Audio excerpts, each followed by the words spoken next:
वीरता र परिश्रमको लागि प्रसिद्ध जनताको मातृभूमि नेपाललाई शिर ठाडो गरी समृद्धिको पथमा अग्रसर रहने तुल्याउन पार्टीलाई नेतृत्व दिने अठोट गरेको छु। 2078 साल माघ 10 गतेदेखि 12 गतेसम्म चितवन जिल्लामा हुने नेकपा एमालेको 10औं राष्ट्रिय महाधिवेशनमा केन्द्रीय कमिटीको अध्यक्ष पदमा उम्मेदवारी दिने घोषणा गर्दछु। पार्टी अध्यक्ष कमरेड केपी शर्मा ओलीले 70 वर्षको उमेरसम्म आइपुग्दा पार्टीको अध्यक्ष र देशको प्रधानमन्त्री समेत भई महत्त्वपूर्ण जिम्मेवारी वहन गरिसक्नु भएको छ। उहाँ स्वयंले केही समय पहिले पार्टीको नेतृत्व हस्तान्तरण गर्ने र पुनः अध्यक्ष पदमा प्रतिस्पर्धा नगर्ने घोषणा पनि गर्नुभएको हो।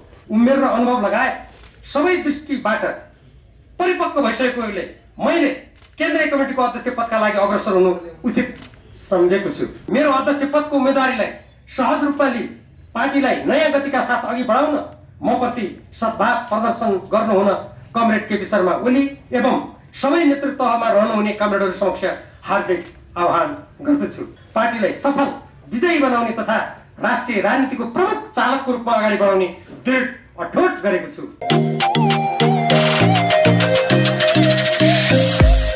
वीरता र परिश्रमको लागि प्रसिद्ध जनताको मातृभूमि नेपाललाई शिर ठाडो गरी समृद्धिको पथमा अग्रसर रहने तुल्याउन पार्टीलाई नेतृत्व दिने अठोट गरेको छु। मैले राजनीतिक जीवनको आरम्भदेखि नै उठाउँदै आएको पार्टीको विधि पद्धति उद्देश्य लक्ष्य देशभक्ति र सिद्धान्तको झण्डालाई निष्ठा र दृढताका साथ फहराइरहन अघि बढ्ने संकल्प गरेको छु। यही दृढ संकल्पका साथ पार्टीको विधान महाधिवेशनबाट पारित दस्तावेजमा उल्लेखित र अनुल्लेखित वा स्पष्ट गर्नुपर्ने निम्नलिखित उद्देश्य लक्ष्य र मान्यताको आधारमा 2078 साल माघ 10 गतेदेखि 12 गतेसम्म चितवन जिल्लामा हुने नेकपा एमालेको 10औं राष्ट्रिय महाधिवेशनमा केन्द्रीय कमिटीको अध्यक्ष पदमा उम्मेदवारी दिने घोषणा गर्दछु। क उद्देश्य र लक्ष्य 1 राष्ट्रिय स्वतन्त्रता सार्वभौमसत्ता भौगोलिक अखण्डता एकता स्वाधीनता स्वाभिमान र समृद्धिको लागि समग्र राजनीतिलाई दिशा दिने र राष्ट्रिय शक्तिका सबै स्रोतहरूलाई त्यसतर्फ अभिमुख गराउने। 2 जनताको बहुदलीय जनवादका स्वच्छ प्रतिस्पर्धा लगायत राष्ट्रियता समाजवाद र जनजीविकासँग सम्बन्धित उद्देश्य र लक्ष्य हासिल गर्न योगदान पुर्याउने। नेपालको संविधानले समेत आत्मसात गरेको समाजवाद उन्मुख प्रणालीको प्राप्तिका लागि उत्पादनका साधन र उत्पादन प्रणालीलाई तदनुकूल तुल्याउन तथा दलाल नोकरशाही पुँजीवादको चङ्गुलबाट जनता र देशलाई मुक्त गर्न भूमिका निर्वाह गर्ने। 3 पार्टीको वैचारिक राजनीतिक र नीतिगत धरातललाई अझ स्पष्ट र समय सापेक्ष बनाउनका साथै आन्तरिक एकतालाई सुदृढ तुल्याउँदै पद्धति संगत सञ्चालनमा नेतृत्व प्रदान गर्ने।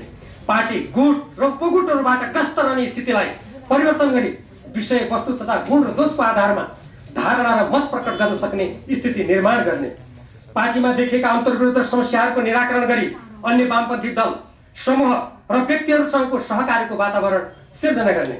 पार्टी एकीकरणदेखि नेकपाको विघटन नेकपा एमालेमा उत्पन्न फुट तथा सरकार निर्माण र बहिर्गमन लगायतका राजनीतिक घटना र प्रभाव समेतको वस्तुनिष्ठ समीक्षा गर्दै प्राप्त शिक्षालाई ग्रहण गर्ने। 4 राष्ट्रिय एकता तथा वामपन्थी पार्टी र समूहहरू बीचको एकता तथा पारस्परिक समझदारीमा अभिवृद्धि गरी राष्ट्रिय राजनीतिलाई देश र जनताको सर्वोपरि हितमा केन्द्रित गर्ने। लोकतान्त्रिक पार्टी र व्यक्तिहरू बीच देश र जनताको बृहत्तर हितका सम्बन्धमा समझदारी सहकार्य र एकता कायम गर्न भूमिका खेल्ने। 5 पार्टी पंक्तिको सैद्धान्तिक वैचारिक चेतना र ज्ञानलाई परिवर्तित राष्ट्रिय र विश्व परिवेशनहरू विस्तारित र पुनर्गठित गर्दै समस्या समाधान गर्न केन्द्रित अध्ययन अनुसन्धान र उपायको खोजीलाई महत्त्वका साथ अगाडि बढाउने। 6 पार्टीमा उत्पन्न आन्तरिक अन्तर्विरोध समस्या र असमझदारीलाई व्यवस्थापन र समाधान गरी पार्टीलाई विधि पद्धति र लोकतान्त्रिक प्रक्रियाबाट सशक्त रूपमा अगाडि बढाउँदै आगामी स्थानीय तथा आम निर्वाचनमा विजयको अग्रपङ्क्तिमा पुर्याउने। 7 नेपालको संविधान र जनताको बहुदलीय जनवादको मार्ग निर्देशन अनुरूप संयुक्त राष्ट्रको बडापत्र असंलग्नता र पञ्चशीलका सिद्धान्तहरूलाई आत्मसात गर्ने स्वतन्त्र एवं राष्ट्रिय हितमा आधारित अन्तर्राष्ट्रिय सम्बन्ध र कूटनीति सञ्चालनमा पार्टीको भूमिकालाई सशक्त बनाउने। 8 राष्ट्रिय र पार्टी राजनीतिलाई देशको विकास र उन्नति तथा जनताको आर्थिक समृद्धिका राष्ट्रिय हित अनुकूलका सबै सम्भावनाहरूको खोजी र सदुपयोगको दिशातर्फ डोर्याउने। केन्द्रदेखि स्थानीय तहसम्म भइरहेको भ्रष्टाचार र व्यथिति एवं राजनीति र राज्य सञ्चालनमा व्याप्त भ्रष्टाचारका विरुद्ध कानुनी तथा जनमत परिचालन दुवै किसिमले अभियान चलाउने। 9 कोरोना विषाणुको महामारीबाट सिर्जित आर्थिक समस्याको समाधान तथा आर्थिक पुनरुत्थानका लागि ठोस कार्यक्रम र योजनालाई अगाडि बढाउने। 10 जलवायु परिवर्तनका कारण अत्यन्त जोखिमयुक्त नेपालको अवस्थालाई गम्भीर रूपमा लिई त्यसबाट उत्पन्न हुने प्राकृतिक विपत्तिको न्यूनीकरण र सामना गर्नेतर्फ राष्ट्रिय जागरण सिर्जना गर्नुका साथै पार्टी र समग्र राष्ट्रिय राजनीतिलाई दिशा निर्देश गर्ने। 11 विगतमा भएका राष्ट्रिय हित प्रतिकूलका र असमान सन्धि सम्झौताहरूको पुनरावलोकन गरी तिनको खारेजी वा विस्थापनको लागि ठोस योजनाका साथ काम गर्ने। नेपालको संविधान नागरिकता सम्बन्धी कानुन ल्याउन तथा नेपालको संविधान बमोजिम नागरिकता सम्बन्धी कानुन ल्याउन तथा गैर नेपालीहरूलाई नागरिकता बाँडेर जनसङ्ख्याको राजनीतिद्वारा नेपालको अस्मिता र स्वाधीनतामा आँच पुर्याउने कार्यलाई रोक्न अग्रसर रहने। 12 नेपालको कूटनीतिक क्षमता वृद्धिलाई राष्ट्रिय विकास र सुरक्षाको महत्त्वपूर्ण क्षेत्रको रूपमा उच्च महत्त्व दिई त्यसका लागि सबै उपाय र स्रोतको सदुपयोग गर्ने। मान्यताहरू। 1 वर्तमान विश्वका अधिकांश सार्वभौम र स्वतन्त्र देशका राजनीतिक दल र नेताहरूले आफ्नो राष्ट्रिय स्वतन्त्रता स्वाभिमान र हितलाई सर्वोपरि राखे झैं नेपाल सरकार राजनीतिक दल र नेताहरूले राष्ट्रिय स्वाधीनता स्वाभिमान सुरक्षा र हितलाई सर्वोपरि राखेर काम गर्ने। नेपालको संविधान मौलिक सभ्यता संस्कृति र इतिहासको संरक्षण र सम्वर्धन गर्ने। 2 जनशक्ति लगायत देशको सबै साधन र स्रोतलाई राष्ट्रिय हितमा पूर्ण सदुपयोग र परिचालन गर्ने। आफ्नो देश र जनताको हितको पक्षमा उभिँदा कोही खुसी नहोला कि भन्ने मानसिकताबाट पूर्ण मुक्त रही क्रियाशील रहने। आफ्नो देशको पक्ष पोषण गर्नु, अरू कसैको विरोध गर्नु वा कसैप्रति अमैत्री होइन भन्नेमा सबैलाई स्पष्ट तुल्याउने। 3 इतिहासको उत्तरदानका रूपमा रहेका नेपालको स्वाधीनता स्वाभिमान र हितमा आँच पुर्याउने असमान सन्धि सम्झौताबाट मुक्त हुनुका साथै त्यस्ता किसिमका सन्धि सम्झौता नहुने र हुन नदिने दिशामा दृढताका साथ अग्रसर रहने। सबै मित्र राष्ट्रहरूसँग सुमधुर सम्बन्ध कायम गर्न, सार्वभौमिक समानता पारस्परिक हित र सम्मानको दिशामा कूटनीति सञ्चालन गर्ने। राजनीतिक दलहरूका बीच राष्ट्र र जनताको हितका विषयमा साझा धारणाका साथ सहकार्य गर्ने वातावरण सिर्जना गर्न र परराष्ट्र नीतिमा समान विचार दृष्टिकोणका साथ प्रस्तुत हुने स्थिति सिर्जना गर्न भूमिका खेल्ने। 4 नेपाली जनताको कष्टसाध्य अभ्यासबाट स्थापित नेपालको संविधान लोकतान्त्रिक प्रणालीलाई जनहित सुशासन विकास र समृद्धिको दिशामा सञ्चालन गर्ने। 5 राजनीतिक दललाई नेपालको कानुन तथा दलका घोषित सिद्धान्त कार्यक्रम नीति र निर्णयको आधारमा सञ्चालन गर्ने।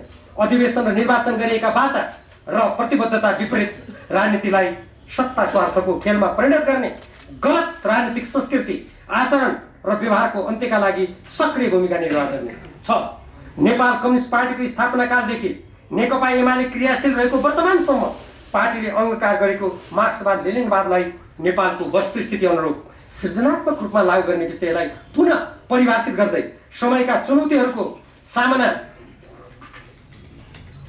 गर्न सक्ने तथा देशको आवश्यकता र जनताको आकांक्षा अनुरूप अगाडि बढ्ने। संसदीय निर्वाचनका सबै मोर्चामा नेकपा एमालेलाई राष्ट्रिय हितमा आधारित स्पष्ट दृष्टिकोणका साथ सशक्त रूपमा अगाडि बढाउँदै विजयी बनाउने र केन्द्र प्रदेश र स्थानीय तहमा बहुमत प्राप्त गरी देशलाई निर्दिष्ट दिशामा दृढताका साथ नेतृत्व प्रदान गर्ने। 7 पार्टीलाई विधि पद्धति सामूहिक निर्णय र व्यक्तिगत जिम्मेवारीको प्रणाली अनुरूप सञ्चालन गर्ने। पार्टी कमिटी र जनसङ्गठनको सञ्चालन घोषित सिद्धान्त पद्धति र लक्ष्य अनुरूप गर्ने र अन्तर्विरोध तथा समस्याहरूको यथासमयमा समाधान गर्दै सङ्गठनलाई क्रियाशील र सशक्त तुल्याउने। शीर्ष कार्यकारी तहको नेतृत्व पङ्क्तिबाट नै गुटबन्दी हुने कार्यले पार्टीको पङ्क्ति र प्रभावलाई कमजोर पार्दै अन्ततः फुटको दिशामा धकेल्ने तथ्यको पुष्टि भइसकेकोले गुटबन्दीबाट पार्टीलाई मुक्त गरी यसको समग्र क्षमताको सदुपयोग हुने र विषयवस्तुमा विवेकसम्मत किसिमले छलफल हुने स्थिति निर्माण गर्ने। निर्णय प्रक्रिया संस्थागत नहुने र केही व्यक्ति समूह हुँदै व्यक्तिमा केन्द्रित हुने स्थितिको अन्त्य गर्ने। 8 व्यक्तिको मूल्याङ्कन र जिम्मेवारी प्रदान गर्ने कार्य दिइएको जिम्मेवारी वहन गरी प्राप्त गरेको सफलता र उपलब्धि योग्यता र क्षमता र इमानदारीको आधारमा गर्ने। 9 पार्टीको आम सिद्धान्त कार्यक्रम र नीतिको आधारमा देशभक्तिको भावनाका साथ समसामयिक विषयमा स्पष्ट धारणा बनाई त्यसको कार्यान्वयन गर्न अग्रसर रहने। पार्टीले विगतदेखि अवलम्बन गर्दै आएको असमान सन्धि सम्झौताको खारेजी र परिवर्तन, नेपालको जलस्रोत लगायतका प्राकृतिक स्रोतहरूको नेपालको विकासमा सदुपयोग, नेपालका अतिक्रमित भूभाग र अन्तर्राष्ट्रिय कानुन बमोजिम संरक्षण तथा नियमन गर्नुपर्ने सिमानाबारे राष्ट्रको रक्षा र सुरक्षालाई ध्यानमा राख्दै स्पष्ट धारणा सहित आम राष्ट्रिय दृष्टिकोणका साथ उपयुक्त पाइला चाल्ने, प्रशासन, सुरक्षा निकाय लगायत राज्यका सबै अङ्गहरूले राष्ट्रिय हित र स्वाधीनतालाई उच्च स्थानमा राखेर कर्तव्य निर्वाह गर्ने स्थिति सिर्जना गर्न क्रियाशील रहने। 10. नेपाल सरकार र अमेरिकी संस्था मिलेनियम च्यालेन्ज कर्पोरेसन एमसिसीसँग भएको सम्झौतामा रहेका राष्ट्रिय स्वाधीनता र हितमा आघात पुर्याउने प्रावधानहरू हटाउने र नहटाइने भए सम्झौताले खारेज गर्ने। नेपालको हित, स्वाधीनता, परराष्ट्र नीति र सुरक्षामा आघात पुर्याउने प्रावधानहरूलाई नेपाल सरकार र जनता सामु स्पष्ट किसिमले राख्ने। मूल सम्झौता सँगै भएका कार्यान्वयन सम्झौता लगायतका सम्झौताहरू संसद र जनसमक्ष पारदर्शी रूपमा ल्याउन भूमिका खेल्ने। 11. विशिष्ट र संवेदनशील भू-राजनीतिक अवस्थितिमा रहेको नेपालको तत्कालीन र दीर्घकालीन हित र सुरक्षाप्रति सचेत रहँदै तदनुरूप राष्ट्रिय सुरक्षा नीतिको कार्यान्वयन गर्न र त्यस प्रयोजनका लागि सबै किसिमको राष्ट्रिय शक्तिको सुदृढीकरण र परिचालनका लागि क्रियाशील रहने। 12. देशको समग्र राजनीति, अर्थतन्त्र, सबै क्षेत्रको विकास रणनीति समेत संस्कृति र शिक्षालाई राष्ट्रिय विकास र हित अनुकूलको दिशामा अघि बढाउन सशक्त भूमिका निर्वाह गर्न पार्टीलाई नेतृत्व प्रदान गर्ने। पिछडिएका वर्ग, समुदाय र क्षेत्रको उत्थानलाई राष्ट्रिय विकासको महत्त्वपूर्ण आधारका रूपमा लिँदै सबै राष्ट्रिय एकताको आधारलाई बलियो बनाउने। 13. सदस्यता वितरण, नवीकरण र प्रतिनिधि चयनमा पार्टीको विधान, पद्धति, मान्यता र असल परम्परा विपरीत सदस्यहरूको चुन्न र चुन्न नपाउने सार्वभौमाधिकार कुण्ठित गर्ने क्रियाकलापहरू पुनः दोहोरिनु नदिने।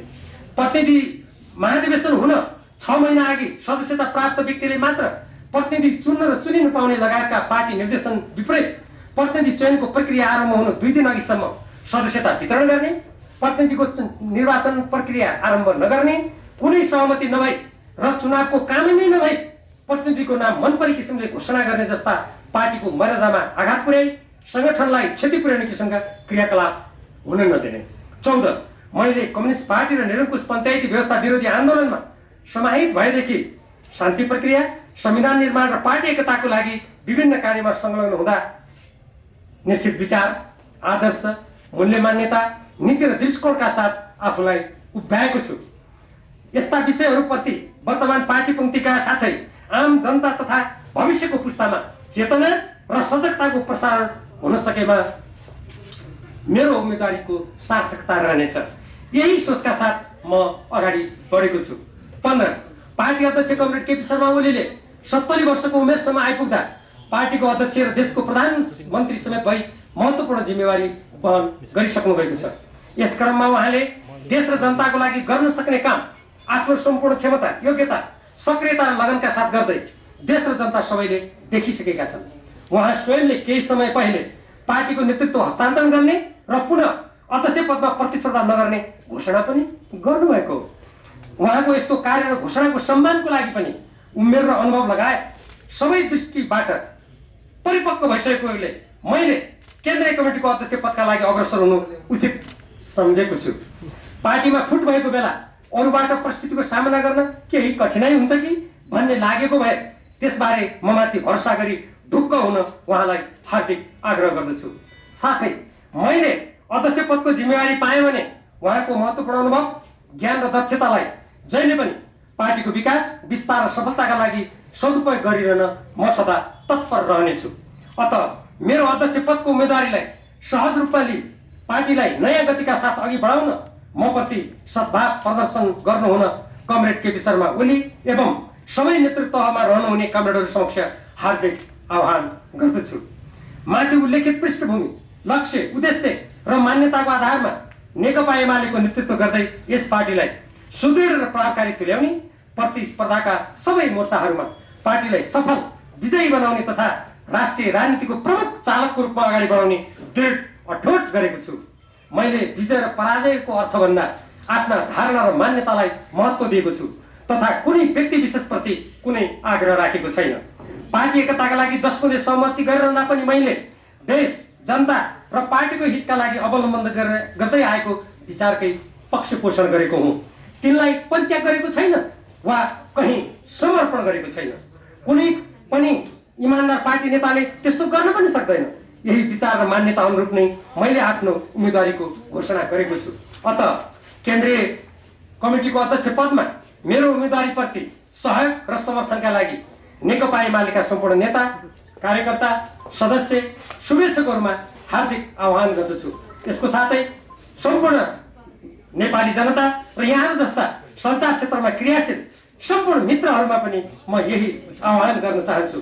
अध्यक्षको पदमा मलाई आफ्नो अमूल्य मत प्रदान गरी पार्टीलाई नयाँ चरणको प्रगति र सशक्त भूमिकामा अघि बढाउन तथा नेपाल र नेपाली जनताको आकांक्षा, प्रगति र परिवर्तनको नेतृत्व गर्ने अवसर दिनुहुन सम्पूर्ण प्रतिनिधि कमेडरलाई हार्दिक अनुरोध गर्दछु।